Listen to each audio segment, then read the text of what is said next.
Good morning, everyone. This is Sai Krishna. We would like to discuss about pile foundations part 2. So in previous video, we have discussed up to dynamic formulas by using engineering new record formula. So now in this particular video, we are going to study about Hiller's formula to calculate ultimate bearing capacity of the pile foundation. So let us discuss about what is meant by Hiller's formula. Hiller's formula will be having a more amount of constants, that is C1, C2, C3, C4 are the constants we are going to use. This Hille formula has been taken into account in the year 1930 onwards.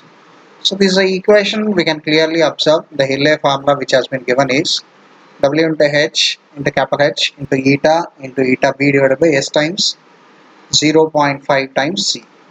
So if eta B is the efficiency of hammer per blow, or the rate of energy after the impact of energy of a hammer before the impact, and eta B is the efficiency of the hammer per blow.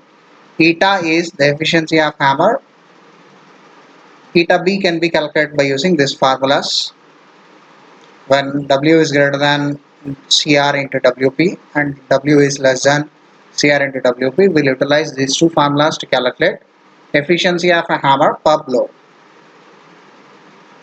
Now let us discuss about how the load is going to transfer in the pile foundation. So let us understand the mechanism of the pile foundation here. So first we'll take a single pile. So assume this itself a blue color one itself a single pile. QU is the ultimate load bearing capacity of the pile.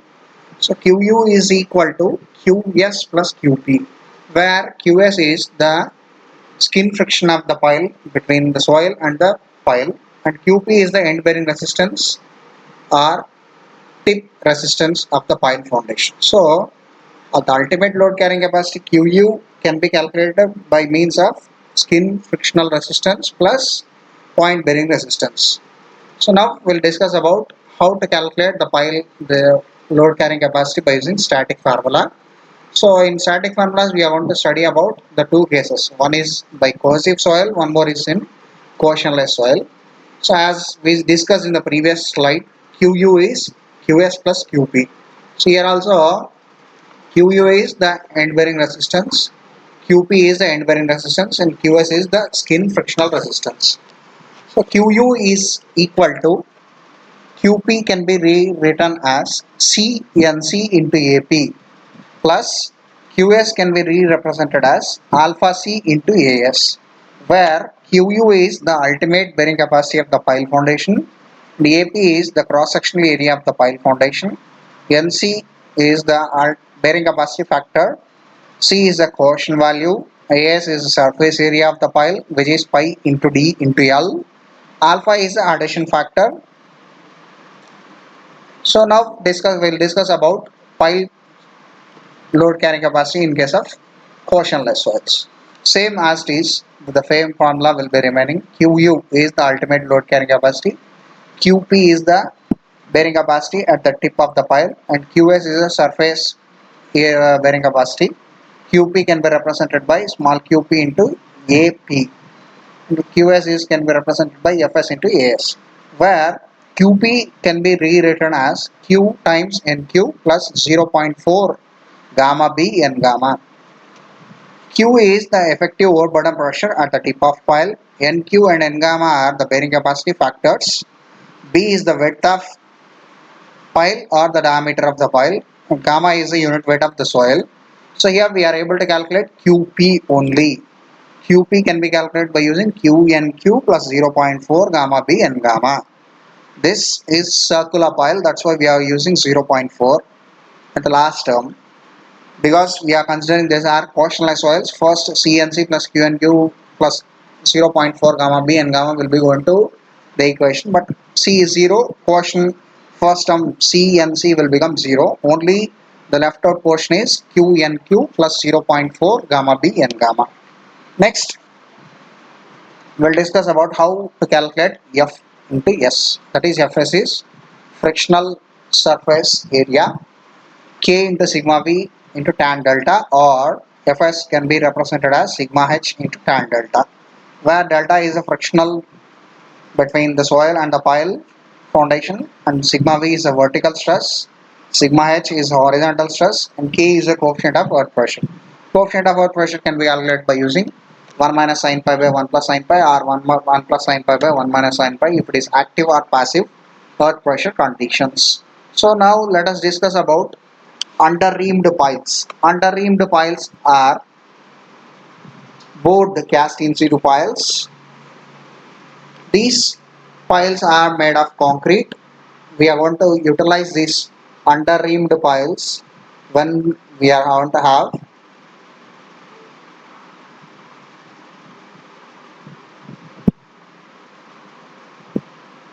black cotton soil is there.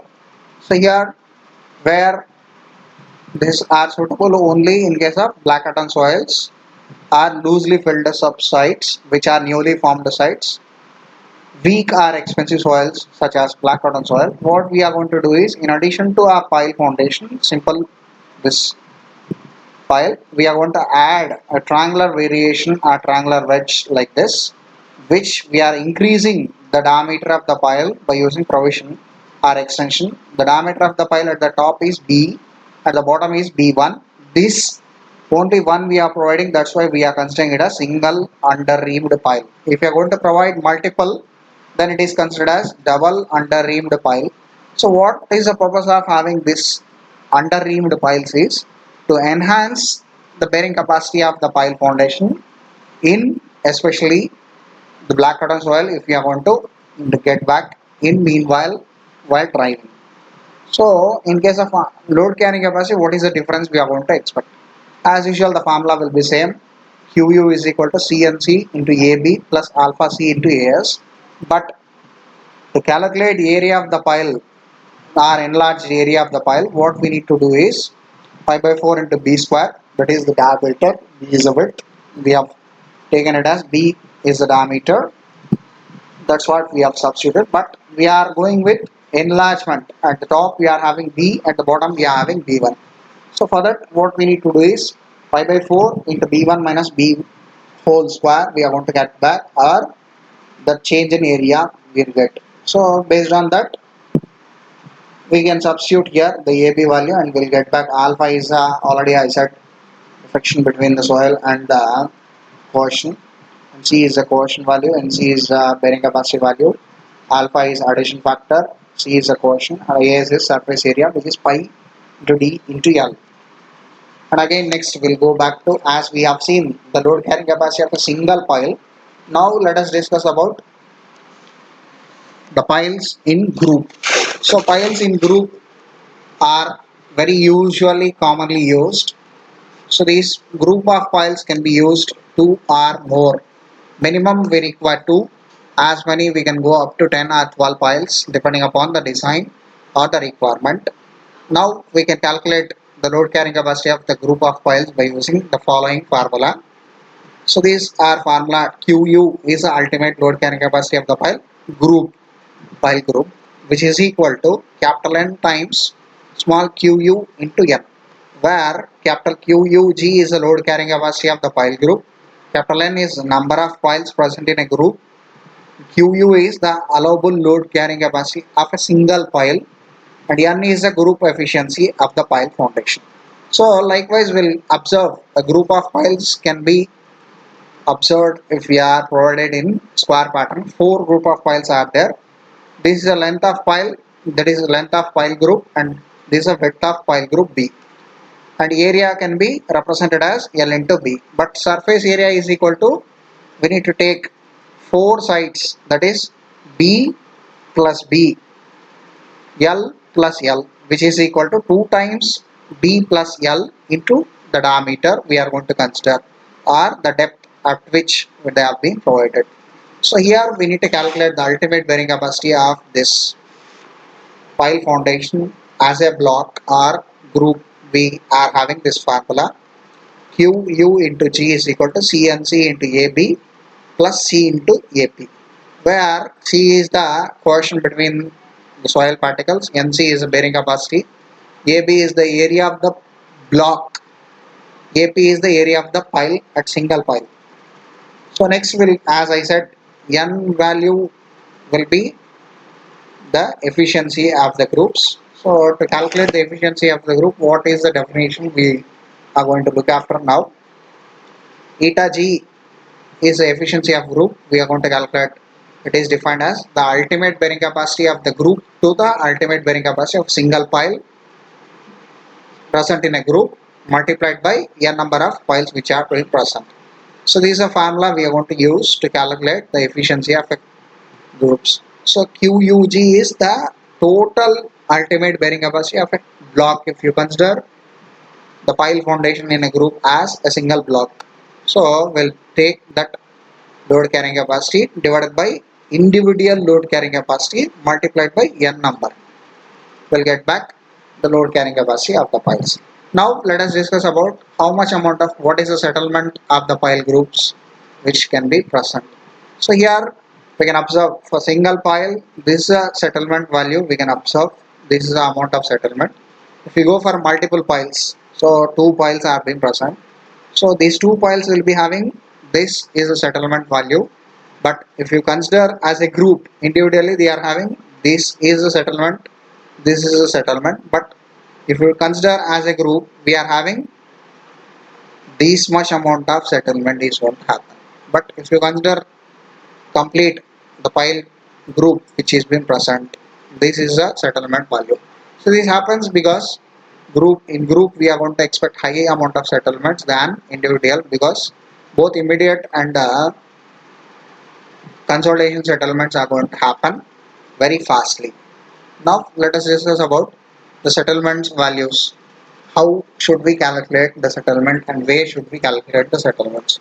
So these settlements can be calculated as we discussed in the first video. Piles can be friction piles, end bearing piles or combined piles. If we are calculating the settlements in case of friction pile, what we need to do is we need to start calculating the settlement values, or the load can be transferred from 2/3 the depth of penetration. This is a 2/3 depth of penetration onwards. We need to calculate the settlement analysis. But if you go back to end bearing piles, need not to calculate up to 2/3. Full length of depth or depth of pile, we need to start calculating our settlement analysis. So now let us discuss about negative skin friction. This is one of the important topic every time they have been asked in the external examinations. Simple, just you can observe here. This is a single pile what we have been there. So here naturally stiff soil was being present. Here what they have done is filled up soil was there. So usually this Q is the ultimate bearing capacity. Here point bearing resistance and frictional resistance will be generated. But here the length of filled up soil LC is been there. So here opposing force should be frictional force acting upwards. But due to filled up soil which is being present, what they are going to do is as the load is going to act, this filled up soil starts sinking downward direction instead of going upward direction. So here we can observe this can be happened only in case of compressible soils which have been filled up, or these have been very recently filled up soils. When a weak compressible soil layer is sandwiched between the hard layers, a pile passing through such stratum is subjected to additional load due to compression of weak layers. This compression may be caused by compression of consolidation of filling, placing, remolding during driving, or lowering the water table. The portion of the pile within this layer is subjected to drawdown force in addition to structural load. This force should be taken into account at the time of design of pile foundations. So very careful students, the negative skin friction is going to happen always vertically downward direction instead of vertically upward direction. Because this negative up downward direction additional force is going to act, we need to consider additional force also then at the time of design of pile foundations. Thank you one and all. Hope you have been understanding very clearly this particular session.